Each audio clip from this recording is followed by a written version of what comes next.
Hey everyone, and welcome to The Origin of Barbie as the Princess and the Pauper. I am so excited, y'all. This movie is a fan favorite, and with good reason, because it has our icon Wolfie, it has brilliant songs, it has romance, and most of all, it has Preminger. I've waited a long time for this day to come, and now here we are. Today we're going to deepen your appreciation for this classic movie, released on the 28th of September 2004. Barbie as the Princess and the Pauper is based on The Prince and the Pauper, a novel written by Mark Twain. Now be prepared for whatever royal life will bring as we dig for gold in the origin mine of Barbie as the Princess and the Pauper. All the way back in 1881, Mark Twain released a novel called The Prince and the Pauper. Even though this novel was meant for children, it contains a strong critique of social inequality and also criticizes judging books by their covers. You can definitely tell that Barbie as the Princess and the Pauper stayed true to those messages while simultaneously also being for kids. Another fun fact about it is the subtitle, A Tale for Young People of All Ages.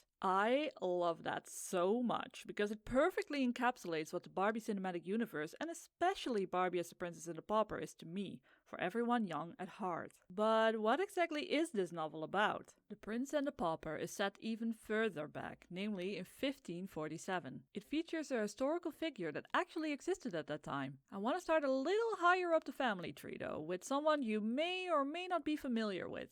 King of England Henry VIII. What I know him for most is the wonderful song known as Divorced, Beheaded and Died, Divorced, Beheaded, Survived. Fun fact, my high school English teacher made us watch the video and do a report about it, so I know the song a little too well. King Henry VIII ruled over England until his demise in 1547. Yep, the year in which The Prince and the Pauper is set. There is a lot, and I mean a lot, to say about this man, but to keep things concise, I'd like to only look at his family tree. As the aforementioned song suggests, Henry VIII had 6 wives. He divorced the first, then beheaded the second. You can guess what happened to the others. Not only did he have many wives, he also conceived a crazy amount of children. Henry VIII had 2 daughters, 1 son, a bajillion miscarriages, and probably some illegitimate children here and there as well. That one son I mentioned was from his 3rd marriage and was called Edward VI. To be extra specific, there were 2 sons that came forth from his 1st marriage, but they survived for respectively 2 months and only a couple of hours. Now what does this all have to do with the Prince and the Pauper, you ask? The prince in this tale is Edward VI as a 9-year-old boy. Like I said before, the novel is set in 1547. I say this specifically because that's the year in which Henry VIII died, and thus Edward VI, being the only living son, had to take over the crown, while being 9 years old. Those sure were some crazy times. I have no place to really put this in here properly, and it has nothing to do with anything, but I really want to mention that his successor, Lady Jane Grey, was on the throne for 9 days. History is fascinating. Even more fascinating is a subtle reference in the movie that I actually doubt that the creators even realized they were making. Charlemagne was an important king and emperor who lived from the 9th of October 768 to the 28th of January 814. If you go way down his family tree, it turns out Elizabeth of York is a descendant of Charlemagne. Elizabeth of York is Henry VIII's mother, which makes Henry a descendant. And of course Edward VI is the son of Henry VIII, which makes Edward a descendant as well. So with the prince being Edward VI, who then is the pauper in the book? The pauper's name is Tom Canty, and he is entirely fictional. Exactly like Erica and Annalise, Tom looks identical to Edward. But is the novel as identical to the movie as their looks are? You really want to know? Well, how can I refuse? The Prince and the Pauper contains 33 chapters and a conclusion. I will now go through all of these and point out comparisons to Barbie as the Princess and the Pauper when I spot one. Keep in mind I'm trying to keep things brief for the sake of not keeping you here for an eternity, and that everything is written in Old English as well, so there may be some slight inaccuracies in my explanation. I highly encourage you to read the novel for yourself as well. It's in the public domain, so you can read it online in its entirety. Let's begin. Chapter 1. The Birth of the Prince and the Pauper. We get introduced to Edward Tudor and Tom Canty. The introduction is eerily similar to the start of Barbie as the Princess and the Pauper. We learn that the pauper, Tom, is unwanted, while Edward, the prince, is extremely wanted. This is a slight difference to the movie since Erica is not exactly unwanted, but her parents are unable to care for her. An interesting comparison is the fact that in the book Edward's mother never gets mentioned, and in the movie Annalise's father never gets mentioned. Chapter 2. Tom's Early Life. We get a look at Tom's living circumstances. Quote, "The houses were of wood, with the second story projecting over the first, and the third sticking its elbows out beyond the second. The higher the houses grew, the broader they grew. They were skeletons of strong crisscross beams, with solid material between, coated with plaster. The beams were painted red or blue or black, according to the owner's taste, and this gave the houses a very picturesque look. The windows were small, glazed with little diamond-shaped panes, and they opened outward, on hinges, like doors." The skeletons of strong crisscross beams I have definitely spotted in the movie here and there, as well as windows opening outward on hinges like doors. Tom's father, John Canty, and grandmother are constantly drunk and mean. His mother and twin sisters, Bet and Nan, are kind. Quote, "John Canty was a thief, and his mother a beggar. They made beggars of the children, but failed to make thieves of them. As far as we know, Erica has no siblings and her parents seem kind enough. In a way, I think Madame Carp is supposed to be the John Canty character in the movie, seeing how she mistreats Erica. Father Andrew teaches Tom Latin. Tom has a wild imagination, sparked on by the priest and his tales, which gets him through the day. He dreams of meeting a prince, starts acting like a prince, and eventually dreams of being a prince. People admire him for it, except for his own family, who see nothing in him. In the movie, Erica doesn't necessarily dream of being a princess, and she doesn't deliberately behave like one in her pauper life. The way she carries herself, however, is admired by the townsfolk. They love to hear her sing. Yet Madame Carp makes it abundantly clear that she sees nothing in Erica. Chapter 3. Tom's meeting with the prince. Tom wanders off to the castle, mirroring Annalise wandering away from the castle. When Tom sees Edward, he is in awe, just like Annalise is in awe when she sees and hears Erica. It's actually quite interesting how the roles get reversed here. But of course, Tom is not supposed to be there, so he gets in trouble, just like Erica. Edward gets angry when he sees how the pauper gets mistreated. Quote, "How darest thou use a poor lad like that?" This really reminds me of Annalise getting angry at Madame Carp when she mistreats Erica's colleague, Bertie. "How dare you speak to her that way?" Edward invites Tom in and gets some food. Quote, "By his command, a repast was brought, such as Tom had never encountered before, except in books." This definitely has Erica written all over it when they bring her breakfast on the first morning of her princess life, which is in stark contrast to the breakfast she describes in I Am a Girl Like You. Edward asks Tom all about his life, and one of the things Tom talks about is his evil grandmother. Edward wants to punish her for all that she's done. Erica also tells Annalise about Madame Carp, who gets her just desserts served by Annalise at the end of the movie. Edward is clearly very ignorant of pauper life. Annalise is not that clearly ignorant, but you can tell she is by some little things she says and does. For example, she assumes Julian had a house, which he couldn't even afford. Oh.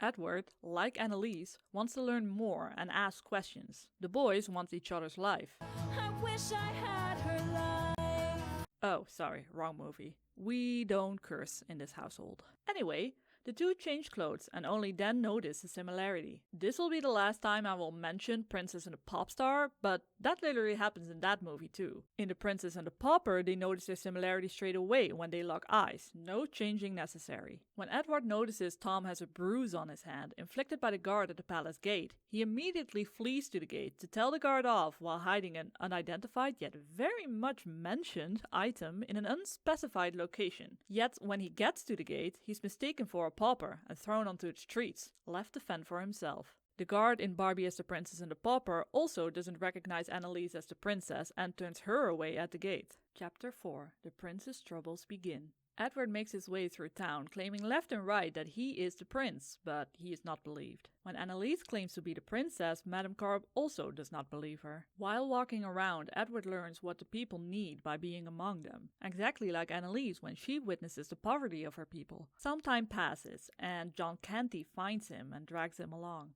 Chapter 5. Tom as a patrician. Tom is loving the prince life, but after only half an hour, he already becomes sad. He is worried that he might be hanged for this. Erica expresses the same kind of worry when Julian proposes the idea to her to take Annalise's place. So Tom immediately goes and tells Lady Jane Grey that he is Tom. She doesn't believe him, as does no one else, and word quickly spreads within the palace that he's gone mad. Tom gets brought before the king, where he sees that Henry is not doing so hot. The king thinks Tom is Edward. his son. In the movie, Erica gets brought before the queen too, and the queen also thinks it's her own daughter she's talking to. Maybe Henry doesn't recognize this isn't his own son because he is unwell, but Annalise's mother is certainly in good health.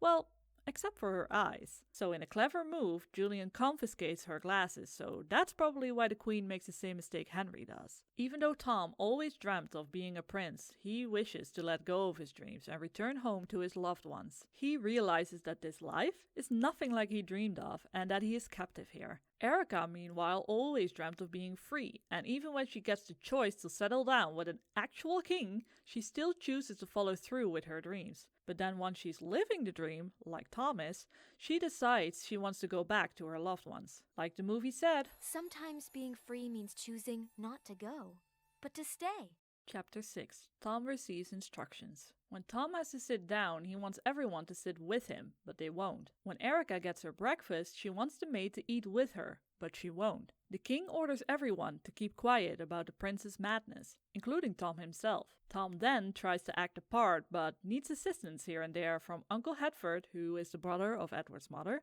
Lord St. John, and the two princesses Elizabeth and Jane. Lord St. John has his doubts, but convinces himself this must be Edward. Preminger likewise also has his doubts when he sees Erica appear, but convinces himself Annalise must have escaped from Nick and Nack. Chapter 7. Tom's first royal dinner. Tom has dinner and has no idea how to hold himself. The surrounding personnel is not allowed to be weirded out or intervene during the whole debacle. During this dinner, Tom steals nuts and eats them later in private, which makes him happy for the first time since all of this has happened. Later, he finds a book about etiquette and studies it with everything he's got. Surely this must be the same book that Julian teaches Erica with, although Tom is definitely missing out by not having the accompanying banger of a song. Chapter 8. The question of the seal. Henry still ain't looking great. The Great Seal is needed, but Edward hid it when he fled the palace, so it is nowhere to be found. Chapter 9. The river pageant. Some kind of river pageant is being held, with Tom Canty being the centerpiece of it all. Not much else to be said here, let's move on.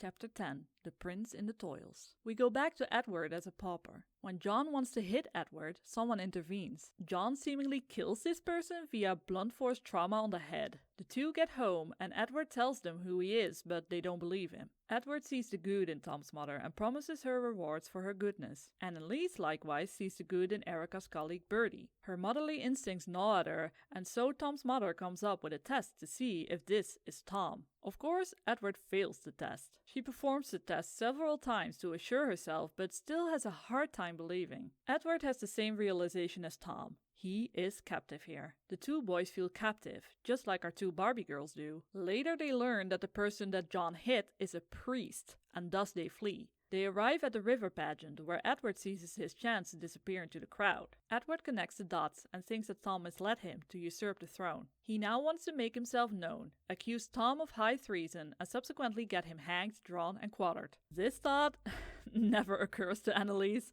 She's simply confused and never realizes that it's Erica that's taken her place. Chapter 11. At Guildhall. Edward is proclaiming his rights as Tom gazes upon the festivities unfolding before him. People start mocking Edward's outburst, but someone stands up for him. His name is Miles Hendon. People start attacking Miles, but at some point the fight gets interrupted, which is when Miles grabs Edward and takes off. At this point it is yet unclear if he is a good guy like Erica's colleague Bertie, who believes Annalise, or if he's a bad guy like Preminger, who takes off with Annalise. A messenger announces that the king is dead. Tom gets hailed as the king instantly. The first thing that Tom does with this newfound power is decree that the Duke, that Henry wanted dead all this time, shall not die. We don't see Erica performing any royal duties, aside from partaking in an arranged marriage, of course. It's really too bad. I would have loved to see how Erica handled that kind of thing. Chapter 12. The Prince and his Deliverer. Edward learns of his father's death, and it fills him with grief. Miles leads Edward to The Bridge, which is a town literally built on a bridge. John Canty finds them there and wants to take his son back with him, to which Edward vehemently protests. Miles protects him, and John leaves. Miles then takes Edward in and takes care of him. Edward acts all high and mighty and treats Miles like his servant. This humors Miles, actually. Miles opens up to the boy. We learn that Miles is 20 years old and is a lowly nobleman. He has an older brother named Arthur, 22 years old,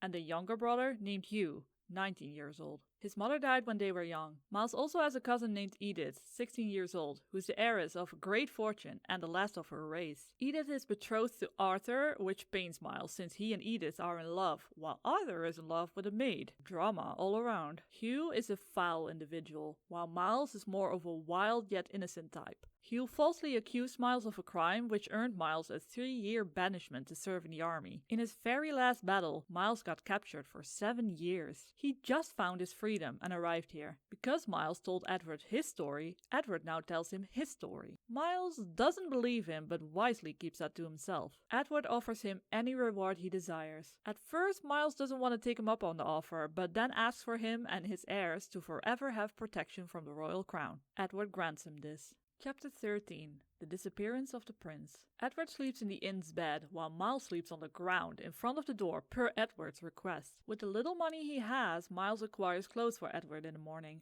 which he mends himself while singing. This, to me, is the strongest connection to Barbie as the Princess and the Pauper. You know, why is Erica a seamstress in the movie? This absolutely has to be the inspiration for Erica's character. Miles plans how to get them both to Hendon Hall. When he's ready, he tries to wake Edward, but finds out he has disappeared. The servant of the inn explains that a youth said that he came to bring Edward to Miles, and so Edward went with the youth. This is clearly false. The youth even made the bed so that it looked like Edward was still in it. When the youth and Edward left, the servant also saw a man joining them. Miles skips breakfast and makes great haste, promising all the while that he will find Edward. Chapter 14. Le roi est mort. Vive le roi. We go back to Tom, who's having a dream. Then, quote, the gladness of the lying dream faded away. The poor boy recognized that he was still a captive and a king. Again, the feeling of being captive is brought up, much like both girls express in the movie. While getting dressed by a lot of people, he receives many condolences for the passing of his father. At the start of the movie, Anneliese also has many people helping her get ready, although not as many as in the book, those poor animators. And like Anneliese,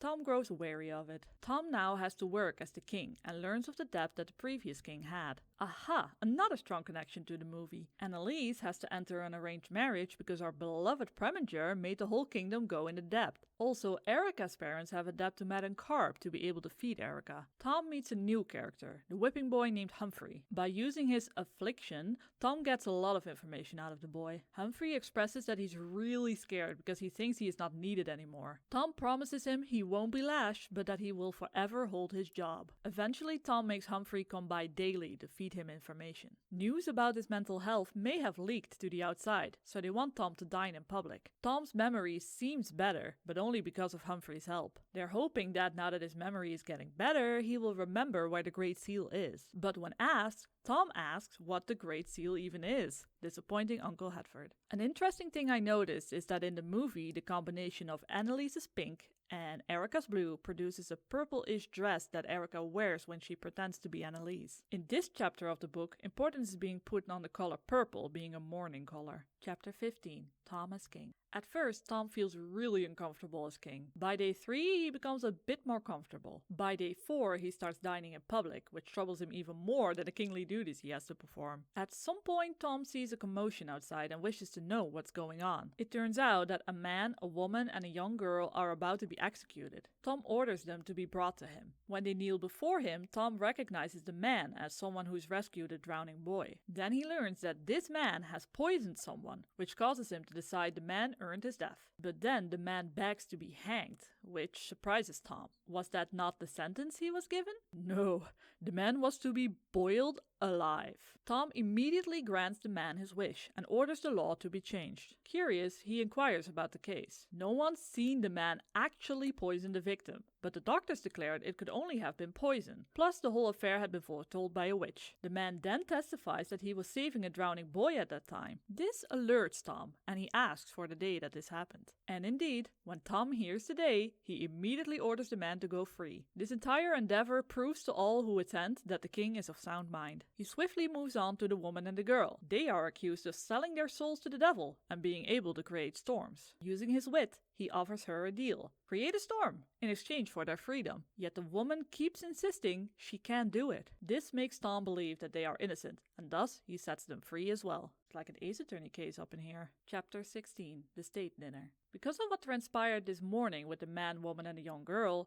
Tom's got confidence. When Tom eats with hundreds of eyes upon him, he gets through it flawlessly. Chapter 17, Fufu the First. We start with Miles Hendon, who is searching for Edward. He's tracked him by asking questions all throughout the day. At nighttime, he starts thinking about what Edward would do. Then we get a perspective shift to Edward. He travels with a youth called Hugo, while a man follows them. Hugo convinces Edward to follow him by telling him Miles Hendon is wounded, which sends Edward into a panic. This feels like a very premature thing to do. After all, he managed to convince the Queen to marry him because he made her believe her daughter is dead. The duo enters a barn. The man enters too. It turns out he is John Canty. The mother and sisters did not meet John at the meetup point when they all fled, and so John asks Edward where they are. Edward withdraws and grieves his father. He falls asleep. Edward wakes up to a party of villains. They update each other on other members. When a man tells his life story and says he shall be hanged for it when the authorities find him, Edward butts in to say that he won't and that he'll abolish that law. He then proclaims his name. Quote, "I am Edward, King of England." A wild burst of laughter follows, partly of derision, and partly of delight at the excellence of the joke. The king was stung. Madame Carr pretty much has the same reaction when Annalise proclaims to be the princess, which must have stung as well. When John wants to hit Edward, one of the men protects him and tells him that while they're bad men, they're still loyal to the king. Everyone shouts, "Long live Edward, King of England," but they still don't think that this boy is actually the king. They give Edward a silly title instead. Fufu the First, King of the Mooncalves. They go way overboard in praising him, which humiliates Edward. Chapter 18, The Prince with the Tramps. Edward now travels with the bandits. At some point they split up and Edward has to go with Hugo. Hugo forces him to beg. Edward will not. Hugo forces him to rob. Edward will not. So Hugo tells Edward to act like his brother and then pretends to be very ill and wails for a penny, which a kind man gives him. 3 even. But then Edward says Hugo is not his brother, but he's a thief and a pickpocketer. Hugo flees and the man runs after him. Now Edward is free, at last. He runs away and tries at different farmhouses for food, in which he does not succeed. While he continues moving to keep warm, he experiences sensations all new to him. Eventually he finds a barn where he takes some horse blankets and makes a bed with it. Every time he almost falls asleep, he feels something touch him. It turns out to be a calf. Edward is grateful for the company. He has been treated so bad by his own kind. Quote, "So he resolved to waive rank and make friends with the calf. He cuddles up to it and gets warm." Quote,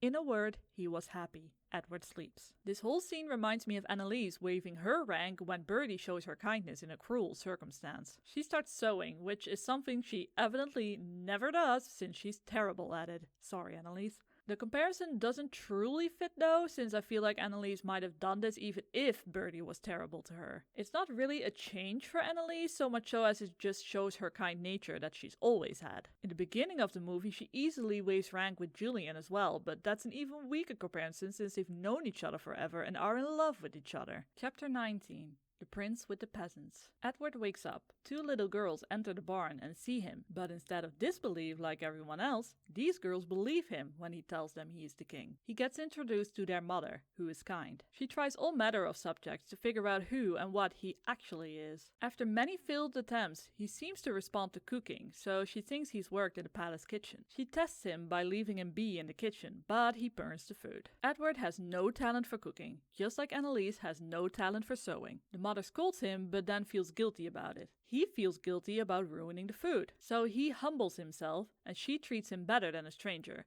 which gets them on equal footing. He helps out wherever he can, but he flees when he sees John Canty and Hugo approach the barn. Chapter 20. The Prince and the Hermit. This chapter is where things get real creepy. Edward stumbles through the woods until at last he comes upon a hut. In the hut lives a madman who claims he's an archangel. At first, Edward is terrified, but then after a while Edward grows an affection for the man. The man was to be Pope, but Henry the King made him homeless. When Edward sleeps, the madman realizes that Edward is Henry's son and begins scheming. He's literally about to stab Edward in his sleep, but then stops himself because someone might hear his scream. So instead, the man ties Edward up and eagerly waits for the sun to rise. Annalise comes very close to death as well, since Preminger collapses the mine in which Annalise and Julian are locked up. Chapter 21. Hendon to the rescue. When Edward wakes up, the man is still watching over him. Edward starts trying to free himself desperately. The man is, again, about to stab Edward to death when outside noises startle him. After some commotion, there are knocks on the door and the sound of Miles Hendon's voice. The man hurriedly places his sheepskin over Edward and opens the door. Miles knows that Edward is in here and demands to know where he is. The man lies and tells Miles that Edward went on an errand. Miles knows all too well that Edward does not do errands, and with that, he now knows that this man lies. The man then tells Miles that he is an archangel, which for some reason Miles does believe. He reasons that even a king has to listen to an archangel, and that's why Edward went on an errand for this man. All the while, Edward keeps trying to make noise to attract Miles' attention, and it seems to work, but then Miles gets impatient and the two men leave to find Edward in the woods. Then John Canty and Hugo enter the hut and find Edward. They free him and take him with them. This whole scene really reminds me of the moment where Annalise is held captive in some faraway abode in the middle of the woods, just like the hut. The comparison can be made that Julian is the Miles Hendon character. The evil guy manages to distract him while he's trying to free the royal character. The tiny detail of the sheepskin reminded me of Annalise cloaking Serafina in order to escape. Another part of the movie can be compared to this as well. When Annalise is locked up once again, she tries to attract attention to her whereabouts by sending Serafina off with a clothing label from Madame Carp's dress emporium, just like Edward is squirming to attract Miles' attention. But just as John Canty and Hugo are the ones to find Edward instead of Miles,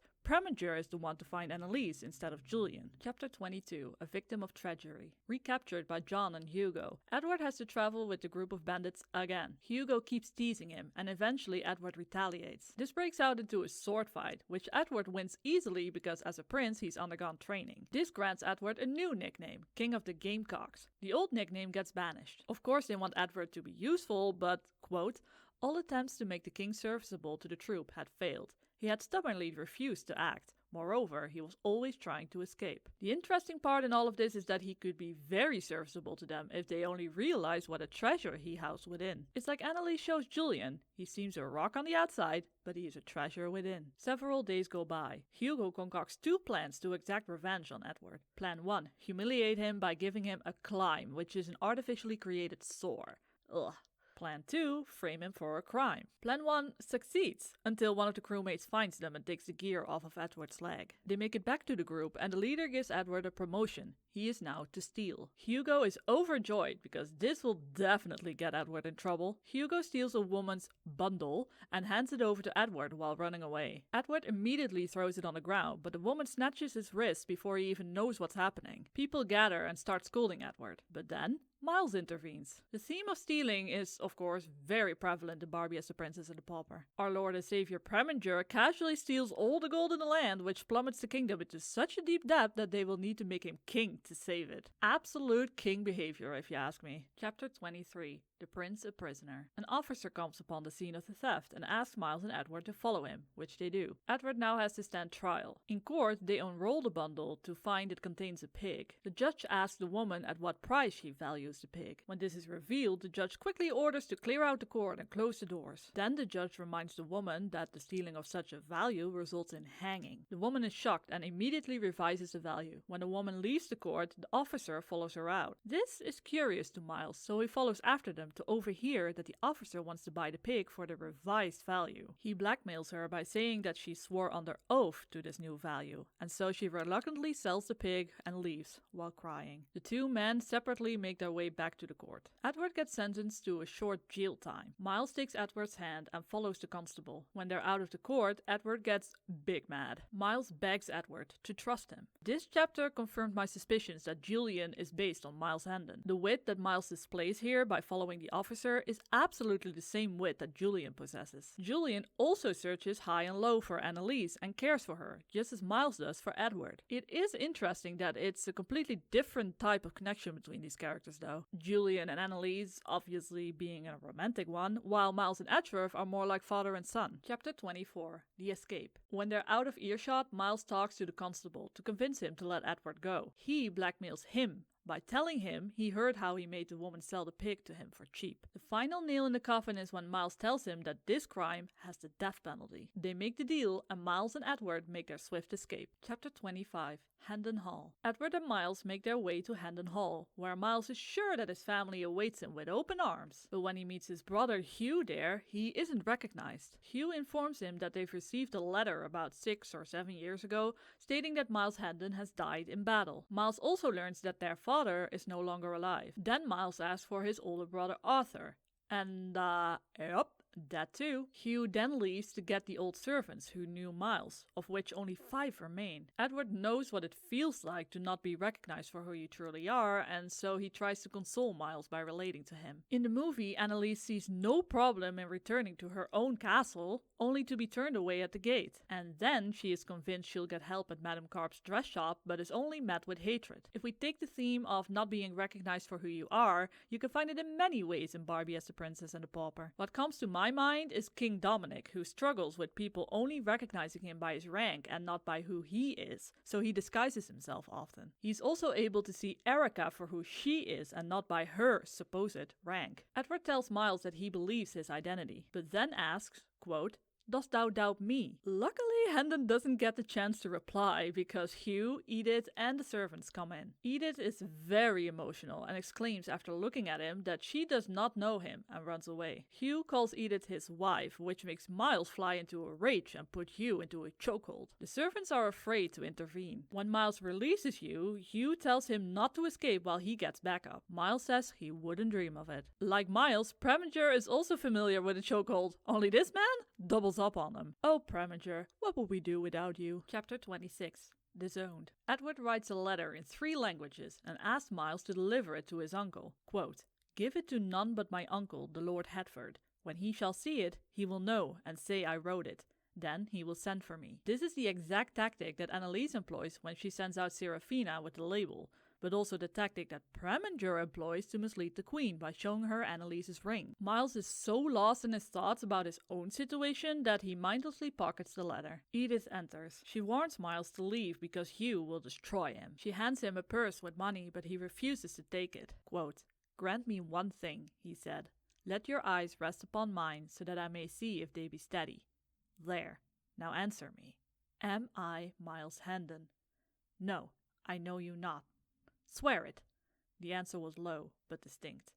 "I swear." Edith tries once more to convince Miles to flee, but then officers storm in, and Miles and Edward get bound and led to prison, just like Erica gets sent to prison as well for being accused of being an imposter. Chapter 27. In prison. While in prison, Miles's thoughts go wild. After a week, they bring in one of the old servants named Blake Andrews, who must decide if Miles is truly who he claims he is. As expected, he says he isn't. Blake has a laugh with the jailer and then the jailer leaves. Immediately, Blake drops the act and lets Miles know he recognizes him. Blake asks if he should let everyone know that he is truly Miles. Miles says no, that would ruin the old man, but he thanks Blake for giving him back some of his faith in mankind. The next days, Blake comes by under the pretense of abusing the pretender, but instead bringing delicacies and news. Little by little, Miles learns the story of his family. With the death of Arthur and the lack of news about Miles, the father grew ill. He wished to see Edith and Hugh married before he died, but Edith tried to push this, hoping Miles would return. Then the letter came announcing Miles's death, so then they married at the father's deathbed. Later, Edith found drafts of the letter in her husband's papers. Sir Hugh became a pitiless master. At some point, Blake tells them that the king is mad. This angers Edward. It is now the 14th, Henry's burial is at the 16th, and the prince will be crowned king on the 20th. Edward also learns that his uncle, Lord Hertford, is now Duke and Lord Protector. Lord Protector means he basically is the ruler of the land until the king comes of age. When he learns that King Edward VI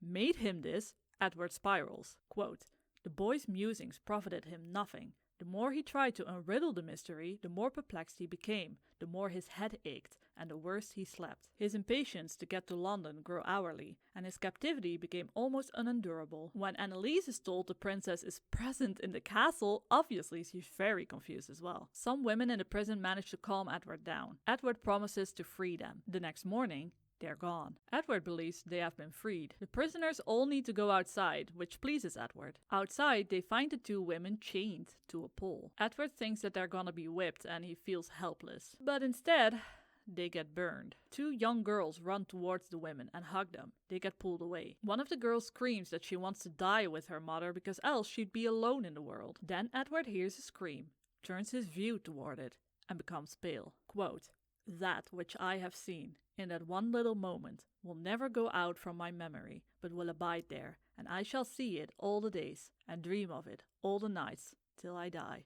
Would God I had been blind." That very same day, new prisoners get added, and Edward talks to all of them. With each case he hears, Edward gets more and more furious, and he wants to flee and take the throne. He proclaims, quote, "None believe in me, neither wilt thou. But no matter, within the compass of a month thou shalt be free. And more, the laws that have dishonored thee and shamed the English name shall be swept from the statute books. The world is made wrong. Kings should go to school to their own laws at times, and so learn mercy." Chapter 28. The Sacrifice. Miles stands trial and gets convicted. His sentence? Being locked in stocks for 2 hours. Edward makes his way through the crowd that's going wild and throwing eggs. He screams to release Miles. When it gets announced that Edward will receive lashings for this, he freezes. Miles intervenes, saying that he will take the lashings instead. Edward cries. Miles makes no sound whatsoever while taking the lashings, which earns him the crowd's respect. They grow quiet. When the lashings are done and Miles gets locked back into the stocks, Edward grabs the whip, touches Miles's shoulder softly with it, and whispers, "Edward of England dubs thee Earl." This touches Miles. Quote, "Better these poor mock dignities of mine, that come unasked, from a clean hand and a right spirit, than real ones, bought by servility from grudging and interested power." The crowd remains quiet. Chapter 29. To London. When he's done his time, all his belongings get returned to Miles, and he gets told to never return. Miles and Edward decide to head to the castle. When they arrive at London Bridge, they get lost and separated in a big riot. Tomorrow is Coronation Day. Chapter 30. Tom's progress. The perspective changes to Tom. Tom's getting more and more into his new role. The whipping boy Humphrey still helps him. He fights tooth and nail against unjust laws and pardons people left and right. In the beginning, Tom worried about Edward, but as time went on, Tom's mind became more and more occupied with his new role and thought less and less about Edward. When he did think of him, he felt guilty and ashamed. His mother and sister slowly vanish out of his mind as well. When he does think of them, he feels despicable. We can see Erica struggling with similar feelings of guilt and shame when Dominic tells her how she has no pretenses. Tomorrow is Coronation Day. Chapter 31. The Recognition Procession. The procession brings Tom immense joy. At first, he's fulfilling his role splendidly atop his horse. Tom's mother makes her way through the crowd, hugs his legs, and calls him her child. A guard takes her away. Tom says, "I do not know you, woman," but it pains him. The broken-hearted look she has shatters him, and soon his joy has dissipated. Nothing matters anymore. He just wants his freedom. He doesn't respond to anything anymore. He only hears his own words towards his mother. The Lord Protector tells him to stop dreaming and start smiling. Tom mechanically smiles. When the Lord Protector orders the woman to be caught, Tom proclaims that she is his mother. In the eyes of the Lord Protector, the king has gone mad again. Chapter 32. Coronation Day. Now this chapter is where everything comes to a head. After a very long-winded explanation of how time passes, we arrive at the final act of the ceremony. Tom grows paler by the second. An archbishop holds the crown over the trembling pauper's head. Then Edward runs forward and forbids him to place the crown because he is the king. Edward gets seized immediately, but Tom promptly shouts that Edward is indeed the king. Edward gets onto the platform and Tom falls down on his knees before him. Everyone is astounded by their resemblance. Basically, just imagine Julian's reaction when he sees the two girls. The Lord Protector asks Edward all sorts of questions, and even though Edward answers them all correctly without hesitation, the doubt remains. Then he asks, quote, "Where lieth the Great Seal? Answer me this truly, and the riddle is unriddled, for only he that was Prince of Wales can so answer. On so trivial a thing hang a throne and a dynasty." Edward answers effortlessly, and even orders the correct person, namely Lord St. John, to go get it. When John returns, he proclaims the seal was not where Edward said it would be. When it is discussed what the seal looks like, Tom realizes that he knows where it is. But according to Tom, Edward should know it too, so he urges him to remember instead of telling everyone. Edward tries and tries, but tearfully says he cannot recall. Tom desperately recites to him everything that happened that day, in hopes of Edward recalling the location of the seal. Just as Tom is about to reveal where Edward put the seal, Edward finally remembers and orders Tom to stop talking. He then orders the seal to be picked up at the correct location, in the Milanese armor. When it is found, everyone shouts, "Long live the true king!" While the method is definitely different, Annalise also had to prove she was truly royal princess she claimed to be, by showing her birthmark. Her difficulty was overcoming the claim that she is dead, whereas here the difficulty is proving Edward is the king instead of Tom. A royal artifact is used in both cases to prove a claim: the Great Seal to prove that Edward is indeed the king, and Annalise's royal ring to prove that Annalise is indeed dead. While the first claim is true, the second is, of course, false. Now that it has been decided that Tom is an imposter, the Lord Protector orders Tom to be thrown in the tower. When Erica is discovered to be an imposter, she too gets thrown in a dungeon. This doesn't actually happen to Tom though, because Edward takes Tom into his protection and makes a snide comment towards the Lord Protector that this title was given to him by Tom, who is not a king. So if he wants to keep that title, he shall obey him. Edward then turns to Tom and asks him how he knew of the location of the seal when he himself didn't. Under pressure, Tom eventually reveals he used it very often to crack nuts. Love that Nutcracker reference. The crowd bursts out laughing, and Edward gets crowned king. Chapter 33. Edward as king. We go a little bit back in time to Miles Hendon, who has just lost Edward. He searches high and low for the boy for more than 30 hours, then falls asleep to the boom of the new king having been crowned. When he wakes up, he makes his way to the palace. Miles gets arrested for being suspicious on palace grounds. When he gets searched, they find the paper that Edward wrote in 3 languages, remember,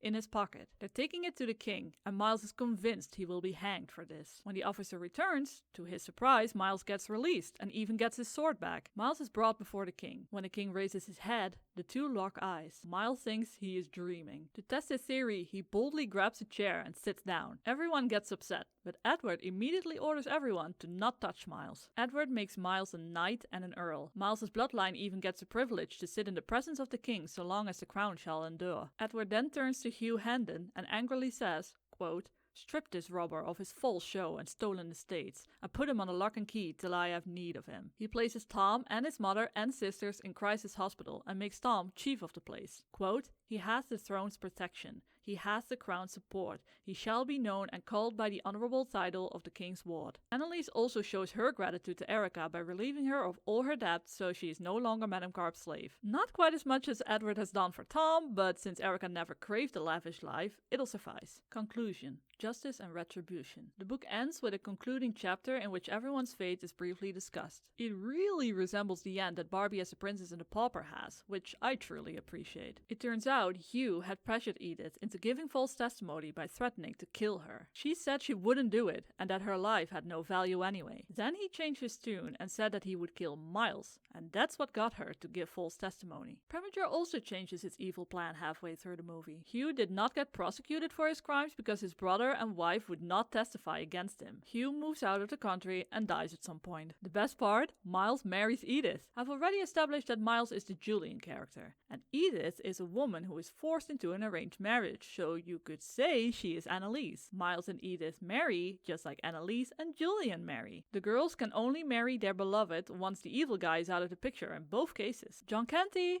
was never heard of again. Edward found a man from the group of bandits that was to be hanged and gave him a comfortable livelihood. Edward gives good homes to the 2 daughters of the burned women. Edward punished the official that gave Miles his lashings, and Edward saves the people he met in prison. Quote, "As long as the king lived, he was fond of telling the story of his adventures. He said that the frequent rehearsing of the precious lesson kept him strong in his purpose, to make its teachings yield benefits to his people. And so, whilst his life was spared, he should continue to tell the story, and thus keep its sorrowful spectacles fresh in his memory and the springs of pity replenished in his heart." In Barbie as the Princess and the Pauper, these lessons are beautifully symbolized in the shape of 2 items. Tom is the iron pyrite. He's pretty, but not considered valuable. Edward is the amethyst geode, unassuming on the outside, but a treasure within. This teaches us that you should never judge a book by its cover. A lesson that Preminger has yet to learn, seeing as he falls for the fool's gold. Unfortunately, true to actual history, Edward's reign was brief, because he died at the age of 15. Tom Canty, on the other hand, lived to be an old and handsome white-haired man. And with that, let me read the last part of the book for you.